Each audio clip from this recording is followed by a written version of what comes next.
wannan sai godiya ga shi ba kuɗi gari ya yi zafi gaba ɗaya ka rasa yadda za ka yi la ilaha illallah kai alallahi Allah ka ba mu yadda za mu shinkafa ma mutum sai ta gagare shi ta damun mutane a ciki kai ya fanda da ita ya surutu take mun tana mun ihun banza da na wofi yaron nan ma iya dawo shi ma karenta ba ko biyar ya tafi can yana shaye-shaye la ilaha illallah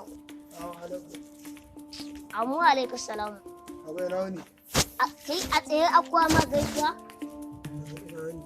yawwa ka tsugunna sale ya kake haka dama ba zuwa ne in tambaye ka ka tambaye ni me ban da ko taro wallahi ban da ko biyar a ba wannan ba budurwa ta ce za ta yi birthday ni ce wai baba a tunanin ka bai zan bata sale ne yaushe an gama katse ma kashi la ilaha illallah muhammadu rasulullah sale ka kunna ma dai kwatanto min yadda budurwar ta ka take yawa a fara ce kuma ga ta siririya na'am ga ido wa ga gashi mai kyau abinda za ka bata ka bata lambar waya ta ka ce ta kirawo ni eh